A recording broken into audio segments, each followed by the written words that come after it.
नमस्कार साथियों, आज की इस वीडियो में आपका स्वागत है। तो आज की वीडियो में हम डिस्कस करने वाले हैं एडजेक्टिव चैप्टर के बारे में। तो एडजेक्टिव चैप्टर में जितने भी इम्पोर्टेंट रूल्स होंगे इस वीडियो में हम कवर करने वाले हैं। तो इससे पहले अगर आपने पिछले वीडियोस नहीं देखे हैं जो कि इंग्लिश ग्रामर से रिलेटेड है तो उनको आप देख सकते हैं। तो चलिए शुरू करते हैं एडजेक्टिव चैप्टर। तो एडजेक्टिव चैप्टर का जो पहला यहाँ पर रूल्स दिया गया है, सामान्यतः हम एडजेक्टिव की पॉजिटिव डिग्री में आगे ई आर का प्रयोग करके उस शब्द की कंपैरेटिव डिग्री बनाते हैं। परंतु जब हमें एक ही व्यक्ति की दो गुणों की तुलना का भाव स्पष्ट करना होता है तो हम एडजेक्टिव के आगे मोर लगाकर पॉजिटिव डिग्री का प्रयोग करके उसकी कंपैरेटिव डिग्री बनाते हैं। देखो, इसका सीधा सा अर्थ है कि हम पॉजिटिव डिग्री के आगे अगर हम ई आर लगा देते हैं तो कंपैरेटिव डिग्री बन जाती है। जैसे टाल का टालर, स्ट्रॉन्ग का स्ट्रॉन्गर, ठीक है, वाइज का वाइजर। लेकिन यहाँ पर रूल ये है कि अगर हम एक ही व्यक्ति की दो गुणों की तुलना करते हैं तो हम एडजेक्टिव के आगे मोर लगाते हैं और पॉजिटिव डिग्री में रखते हैं, राइट। लेकिन अगर दो व्यक्तियों की तुलना होगी तो हम लास्ट में ई आर जोड़कर ही उसका कंपैरेटिव डिग्री बनाते हैं। जैसे यहाँ पर देखिए एग्जाम्पल दिया गया है, Ram is stronger then Mohan. अब राम मोहन की तुलना में अधिक ताकतवर है, तो हमने स्ट्रॉन्ग की यहाँ पे कंपैरेटिव डिग्री स्ट्रोंगर लिखी है, जो कि सही सेंटेंस है। लेकिन अब इसका दूसरा सिनेरियो ये है कि Ram is visor then stronger. अब हमने राम की तुलना किसी और व्यक्ति से नहीं की है। दूसरे सेंटेंस में राम की तुलना मोहन से नहीं हो रही है, राम की तुलना खुद राम से ही हो रही है। और राम की दो गुणों की तुलना हो रही है कि राम बुद्धिमान भी है और ताकतवर भी है। लेकिन इन दो गुणों में, बुद्धिमानी और ताकत, इन दोनों में सेंटेंस का अर्थ ये आ रहा है कि Ram is visor then stronger, कि वो मजबूत होने की तुलना में बुद्धिमान ज़्यादा है, ताकतवर होने की तुलना में बुद्धि उसमें अधिक है। ये इसका भाव है, अर्थ। अब यहाँ पे गलती क्या हुई है, मैंने आपको रूल बताया था कि किसी भी व्यक्ति की जब खुद की तुलना किन्हीं दो गुणों के बीच में होनी है तो हम कंपैरेटिव डिग्री में ई आर नहीं लगाएंगे, मोर लगा के पॉजिटिव डिग्री का यूज करेंगे। तो यहाँ पर अब सही करके देखिए, तीसरा सेंटेंस लिखा गया है, Ram is more wise than strong. अब यहाँ पे वाइजर की जगह वाइज और स्ट्रॉन्गर की जगह पे स्ट्रॉन्ग का यूज किया गया है। तो क्या हो गया, Ram is more wise than strong. More का यूज करके दोनों एडजेक्टिव की यहाँ पे पॉजिटिव डिग्री लगाई गई है, तब ये सेंटेंस सही होगा। आई होप आपको ये समझ में आया होगा। आगे एक और एग्जाम्पल देखते हैं, Sita is clever than beautiful. अब सीता की तुलना किसी अन्य लड़की से नहीं हुई है, सीता के ही दो गुणों की तुलना, यानी कि चतुराई की क्लेवर और सुंदरता यानी ब्यूटीफुल। तो चतुराई और सुंदरता में सीता में कौन सा जो गुण है वो ज़्यादा है। तो सेंटेंस का अर्थ तो ये है कि सीता सुंदर होने की तुलना में चालाक ज़्यादा है। लेकिन यहाँ पर क्या है, क्लेवर देन ब्यूटीफुल, दोनों को एक तरह से पॉजिटिव डिग्री में यूज किया गया है और देन के माध्यम से तुलना भी की गई है, जो कि गलत है। सही क्या होगा, सीता इज मोर क्लेवर। ठीक है, मोर का यूज करेंगे, मोर क्लेवर देन ब्यूटीफुल। अब ये सही हो गया। पॉजिटिव डिग्री में तो रखेंगे दोनों एडजेक्टिव को, लेकिन उसके पहले मोर लगा लेंगे। ठीक है, तो आई होप आपको ये रूल समझ में आया होगा। इसका सार यही है कि जब किसी अन्य व्यक्ति से तुलना होगी तो फिर हम नॉर्मल रूल्स का प्रयोग करेंगे, लेकिन अगर किसी व्यक्ति के खुद के ही दो गुणों की तुलना होगी तो मोर लगा के पॉजिटिव डिग्री का यूज करेंगे, तभी आपका सही हो पाएगा, राइट। चलिए आगे देखते हैं। अब यहाँ पर देखिए एक एडजेक्टिव है लिटिल, उसका यहाँ पे यूज आपको बताया गया है कि use of little, uh little and the little. अब देखिए लिटिल के तीन फॉर्मेट है, लिटिल, ए लिटिल और द लिटिल। इनका यूज आपको बताना है। तो देखिए लिटिल, आ लिटिल और द लिटिल, इन तीनों का प्रयोग हम मात्रा का बोध करने के लिए अनकाउंटेबल नाउन के साथ करते हैं। अब मात्रा का मतलब ये है कि ऐसी चीज़ें जिसके माध्यम से हम कोई क्वांटिटी बताते हैं। क्वांटिटी का मतलब ये है कि ऐसी चीज़ें जो हम गिनी ना जा सकें। ठीक है, तो क्योंकि ये एडजेक्टिव ऑफ क्वांटिटी है इसीलिए अतः हमें इसका प्रयोग काउंटेबल नाउन के आगे संख्या को प्रदर्शित करने के लिए इनका प्रयोग नहीं करना चाहिए। ठीक है, तो यहाँ पर आपको ये ध्यान रखना है कि लिटिल के तीनों यूज, लिटिल, आ लिटिल और द लिटिल, तीनों का यूज हम अनकाउंटेबल नाउन के साथ करेंगे। ये सबसे पहली शर्त है। क्या शर्त है कि हमें इनका यूज अनकाउंटेबल नाउन के साथ करना है। काउंटेबल नाउन के साथ इसका यूज नहीं करना है, ठीक, पहली बात। अब इन तीनों की यूज अलग अलग है। पहला क्या है कि लिटिल का अर्थ होता है ना के बराबर, यानी जब भी किसी सेंटेंस में सिर्फ लिटिल का यूज होगा तो उसका सीधा सा अर्थ ये होगा कि कोई वस्तु ना के बराबर है, वो जो अनकाउंटेबल चीज है वो ना के बराबर है या नहीं है, ठीक है। दूसरा यहाँ पर दिया गया कि आ लिटिल का अर्थ क्या होता है, थोड़ा बहुत। अब लिटिल के पहले अगर ए का यूज किया जाता है, आ लिटिल, तो इसका सीधा सा अर्थ होगा कि वो चीज कुछ ना कुछ है, भले ही थोड़ी मात्रा में हो लेकिन है जरूर। लेकिन ऊपर वाले केवल लिटिल में क्या था कि वो बिल्कुल भी नहीं है, ठीक है। आ लिटिल में क्या है कि थोड़ा बहुत है। लेकिन अगर लिटिल के वाले दा का यूज होता है, दा लिटिल का क्या अर्थ होता है, जो कुछ थोड़ा बहुत। इसका मतलब ये है कि कोई ऐसी वस्तु की कुछ ऐसी मात्रा जिसका हमें पहले से ही नॉलेज था, जिसका हमें अनुमान या पूर्वानुमान पहले से था, जिसकी जानकारी हमें पहले से थी, और उसी की बात अगर आगे की गई है तो हम दे का यूज करेंगे, द लिटिल का। चलिए एग्जाम्पल देखते हैं। There is little water in the glass. अब इसका हिंदी में अर्थ क्या है कि ग्लास में ना के बराबर पानी है। अब ये देखिए तीनों सेंटेंस अपनी जगह पे सही है, तीनों में तीन अलग अलग प्रकार की लिटिल का यूज किया गया है। यहाँ पर लिटिल वाटर, यहाँ पर आ लिटिल वाटर, और यहाँ पे द लिटिल वाटर का यूज किया गया है। तीनों सेंटेंस सही हैं, बट तीनों के अर्थ अलग हैं। तो जब भी कोई क्वेश्चन आएगा आपको, तो उसमें अर्थ के अनुसार आपको सेंटेंस सही करना होगा। तो तीनों का अर्थ जान लेते क्या है। There is little water in the glass, तो पहले सेंटेंस का मतलब यह कि गिलास में नाम मात्र का पानी है, यानी कि है ही नहीं, ये मान के हम चलते हैं कि गिलास में पानी नहीं है या गिलास खाली है। लेकिन यहाँ पर सेकंड सेंटेंस दिया गया है, there is a little water. अब यहाँ पे लिटिल के पहले ए का यूज किया गया है, a little, uh little water in the glass. इसका अर्थ बदल गया है। इसका फर्क ये अर्थ हो गया है कि गिलास में पानी है, थोड़ा बहुत जरूर है, कुछ ना कुछ है, भले ही वो 1/4 या 1/3 या हाफ कितना भी पानी हो, लेकिन है जरूर। अब यहाँ पर देखिए तीसरा सेंटेंस जो दिया गया है, इसमें क्या है, I have drunk the little water that was in the glass. अब द लिटिल वाटर क्यों लिखा है, लिटिल के पहले दी का यूज, द का यूज क्यों किया गया है, क्योंकि यहाँ पे स्पेसिफिक वाटर की बात की गई है कि मैंने वो सारा पानी पी लिया है जो गिलास में था, यानी उस विशेष पानी की बात की गई है कि जो पानी गिलास में था उसको मैंने पी लिया है। तो यहाँ पे पानी को थोड़ा ऑब्जेक्टिफाई किया गया है, विशेष बनाया गया है पानी को, किसी उसकी हमें पहले से ही जानकारी थी कि जो पानी गिलास में था वो मैंने पिया, कोई और पानी नहीं जो गिलास में है, ठीक है। तो ये तीनों का अलग अलग अर्थ हो गया। अब देखिए एक एग्जाम्पल दिया गया है, we have a little books. इसके आगे एफ बना है, यानी ये सेंटेंस गलत है। क्यों गलत है, we have a little books का मतलब ये है कि हमारे पास कुछ किताबें हैं। अब किताबें जो होती हैं, बुक्स, वो होती हैं काउंटेबल, उनको गिना जा सकता है। 100 किताबें हैं, 1000 किताबें हैं, 10,000 किताबें हैं, 1 करोड़ किताबें हैं, तो उनको हम काउंटेबल मानते हैं। और काउंटेबल जो शब्द होगा उसके पहले लिटिल का कोई भी रूप नहीं लगेगा, ना तो लिटिल लगेगा, ना आ लिटिल लगेगा, ना दा लिटिल लगेगा, तो ये सेंटेंस रॉन्ग हो जाएगा, ठीक है। यहाँ लिटिल का यूज नहीं होगा, यहाँ पे फ्यू का यूज तो हम कर सकते हैं। आगे देखते हैं, the boy has uh little milk. अब ये सही है सेंटेंस, क्यों, क्योंकि लड़के के पास कुछ दूध है, दूध आपका यानी कि मिल्क अनकाउंटेबल नाउन होता है, तो इसके पहले हम आ लिटिल का यूज कर सकते हैं, राइट। तो आई होप आपको ये लिटिल, आ लिटिल और द लिटिल, इसका यूज आपको समझ में आ गया होगा। इसी प्रकार से एक और यहाँ पर आपको प्रोनाउन एडजेक्टिव देखने को मिलेगा जिसका नाम है फ्यू। तो देखिए यहाँ पर use of few, uh few and the few. जैसे कि लिटिल की 3 फॉर्मेट थी, इसी प्रकार से फ्यू के भी 3 फॉर्मेट हैं। कौन सी हैं, फ्यू, आ फ्यू तथा द फ्यू, ठीक है। इनका प्रयोग काउंटेबल नाउन के आगे किसी व्यक्ति अथवा वस्तु की संख्या का बोध कराने के लिए करते हैं। अब देखिए लिटिल जो था वो अनकाउंटेबल के लिए था, लेकिन यहां पर फ्यू का यूज हम किसके लिए करेंगे, काउंटेबल नाउन के लिए, ठीक है।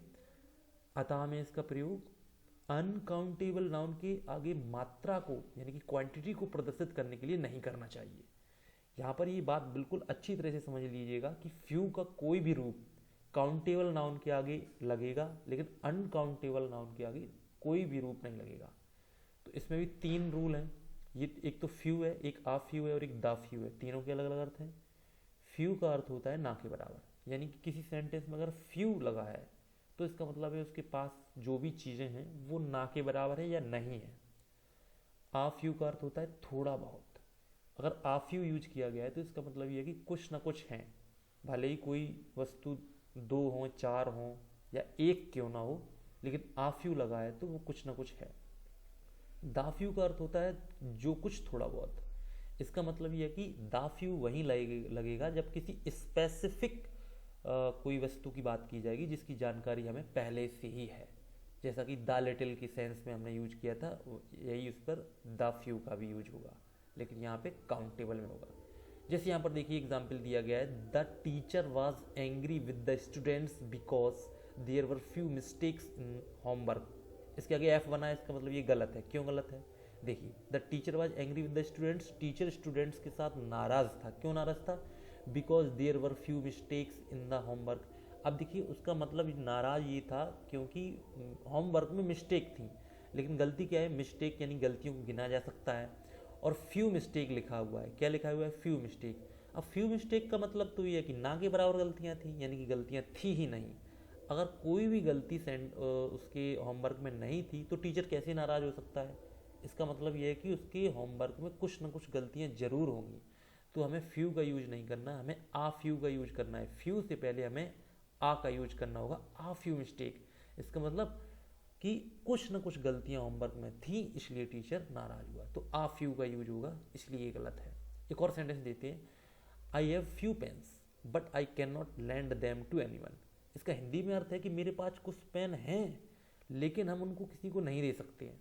अब ये भी देखिए अर्थ के अनुसार गलत है। क्यों गलत है? कि मेरे पास अगर कुछ पेन होंगे तभी तो हम किसी को वो लैंड कर सकते हैं, उधार दे सकते हैं। तो सेंटेंस भी है कि हम किसी को वो पेन उधार नहीं दे सकते हैं जो मेरे पास है। तो आपके पास तो अभी पेन है ही नहीं। क्यों नहीं है? क्योंकि I have few pens. Few pens का मतलब मेरे पास पेन है ही नहीं। तो आपके पास पेन होना चाहिए तभी तो आप किसी को उधार देंगे। तो यहाँ पर I have a few pen का प्रयोग होगा या फिर द फ्यू पेन का प्रयोग होगा। ठीक है, I have the few pen, मेरे पास कुछ पेन हैं जिन्हें हम किसी को उधार नहीं दे सकते हैं। तो यहाँ पर द फ्यू का प्रयोग ज़्यादा रेलिवेंट होगा, लेकिन अभी केवल फ्यू का यूज हुआ है, इसका मतलब यहाँ पेन है ही नहीं। तो सेंटेंस का अर्थ बिगड़ रहा है कि जब आपके पास पेन है ही नहीं तो आप किसी को उधार देंगे। ठीक है, ये चीज़ है। आगे देखते हैं, the few books you bought from the market last year are really very inspiring. यानी कि द फ्यू बुक मतलब वही कुछ किताबें जिनको आपने पिछले साल मार्केट से खरीदी था। अब ये स्पेसिफिक बात की गई है, वही किताबें जो मार्केट से पिछली साल खरीदी थी वो बहुत ही प्रेरणादायक है। तो ये बिल्कुल सेंटेंस सही है, उन्हीं किताबों की बात की गई है जो पिछली साल खरीदी थी। तो द फ्यू यानी फ्यू के पहले द लगाना सही है। एक और देखते हैं, I have a few money to spend on the occasion of Eid. मेरे पास कुछ धन है ईद के मौके पर खर्च करने के लिए। अब आ फ्यू मनी का मतलब कुछ धन है। अब धन को हम अनकाउंटेबल मानते हैं। ठीक है, धन में हर चीज़ शामिल हो जाती है, सोना चांदी, जायदाद, रुपया, पैसा या जो भी हो, जिसको अनकाउंटेबल कंसीडर करते हैं। इसकी वजह से अनकाउंटेबल एडजेक्टिव लिटिल लगेगा। आई have a little money, little money होगा, फ्यू नहीं, क्योंकि फ्यू का पाउंड यूज काउंटेबल के लिए करते हैं। राइट, तो आई होप आपको फ्यू की ये सभी यूजेस समझ में आ गए होंगे। बहुत ही इंपॉर्टेंट ये टॉपिक है, इसको आप अच्छी तरह से समझते चलिए। चलिए आगे देखते हैं, एक यूज और दिया गया है, use of former and later. ठीक है, तो फॉर्मर एंड लेटर का यूज कब करेंगे? देखिए इसकी स्पेलिंग को आप अच्छी तरह से समझिए, फॉर्मर एंड लेटर, LETTER है यहाँ पर। ठीक है, तो देखिए फॉर्मर तथा लेटर का प्रयोग हम वाक्य में पोजीशन अथवा ऑर्डर का बोध करने के लिए करते हैं। ठीक है, यानी कि स्थान बताने का या क्रम बताने के लिए करते हैं। वाक्य में पहले आने वाले व्यक्तियों या वस्तुओं के लिए हम प्रोनाउन के रूप में फॉर्मर का प्रयोग करते हैं। यानी कि किसी पहले की बात होगी, जैसे इससे पहले जो प्राइम मिनिस्टर की बात होगी तो फॉर्मर प्राइम मिनिस्टर या फॉर्मर चीफ मिनिस्टर या फॉर्मर प्रेसिडेंट, यानी जो पहले के थे। ठीक है, वर्तमान के नहीं। और बाद में आने वाले व्यक्तियों या वस्तुओं के लिए हम लेटर का प्रयोग करते हैं। ठीक है, किसका प्रयोग करते हैं? लेटर का। ठीक है, तो इस पॉइंट को आप ध्यान रखेंगे। तो आप लेटर का जब यूज करेंगे तो किसके लिए करेंगे? हमेशा और हमेशा बाद वाले व्यक्ति के लिए। ठीक, तो एग्जाम्पल यहाँ पर दिया गया है शेक्सपियर एंड मिल्टन। देखिए ये दोनों महान कवि और साहित्यकार हैं। Shakespeare and Milton are English poets, ये दोनों अंग्रेजी कवि हैं, but the former the greater than the latter. इसका मतलब क्या है कि जो पहले वाले यानी कि शेक्सपियर, फॉर्मर मैंने आपको क्या बताया था, फॉर्मर मतलब अगर दो व्यक्तियों की बात हो रही है, जैसे शेक्सपियर और मिल्टन की बात हो रही है, तो इसमें पहले कौन लिखा है, शेक्सपियर। तो फॉर्मर का यूज किसके लिए किया गया, शेक्सपियर के लिए। तो former is greater than the latter, यानी शेक्सपियर मिल्टन से ज़्यादा महान है, ये बात की गई है। फिलहाल में सेंटेंस सही है, उसका अर्थ भी आ रहा है, बट जब हम एक्सरसाइज देखेंगे इस चैप्टर की, एडजेक्टिव चैप्टर की जब हम एक्सरसाइज देखेंगे, तो वहाँ पर इसका हम यूज सेंटेंस के अर्थ के अनुसार सही से करेंगे, तब आपको समझ में आएगा। ठीक है, चलिए आगे देखते हैं यहाँ पर एक और use of later and latter. अब यहाँ पर फिर से देखिए, दोनों की स्पेलिंग देखिए, पहले में LATER दिया गया है, दूसरी में LATTER दिया गया है। ठीक है, तो इसका क्या रूल है, LATER यानी कि लेटर शब्द, लेट शब्द का कंपैरेटिव डिग्री है। लेट मतलब देर, ठीक है, देरी से आना या देर होना। तो लेटर शब्द लेट का कंपैरेटिव डिग्री है, अतः हमें इसका प्रयोग समय को प्रदर्शित करने के लिए वाक्य में करते हैं।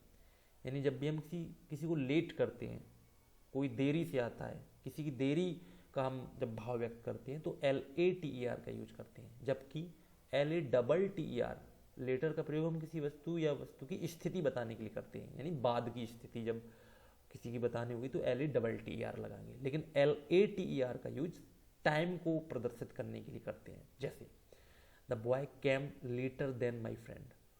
ठीक है, अब देखिए यहाँ पर कोई लड़का है, वो मेरे मित्र की तुलना में लेटर आया है, LATTER।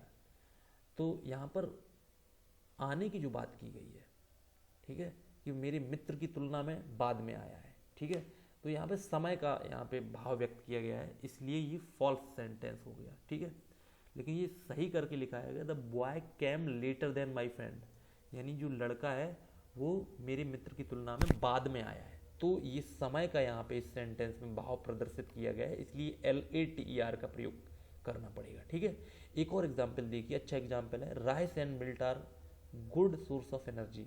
दूध और चावल एनर्जी के अच्छे स्रोत हैं, but the latter is more nutritious, यानी बाद वाला जो है वो ज़्यादा पोषणदायक है। तो LATTER का प्रयोग हमने बाद वाले शब्द के लिए किया है, जैसे राइस और मिल्क में बाद वाला कौन है, मिल्क, बाद में कौन लिखा है, मिल्क।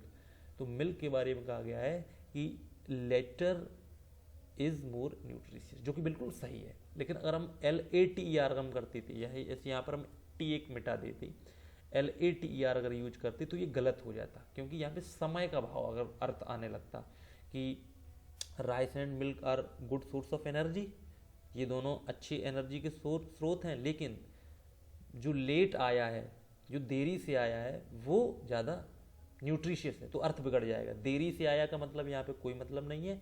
LATTER जब सही होगा, LATTER यानी कि बाद में जो है मिल्क वो ज़्यादा न्यूट्रिशियस है, तो ये सही हो जाएगा। ठीक है, चलिए आगे देखते हैं, use of further and further.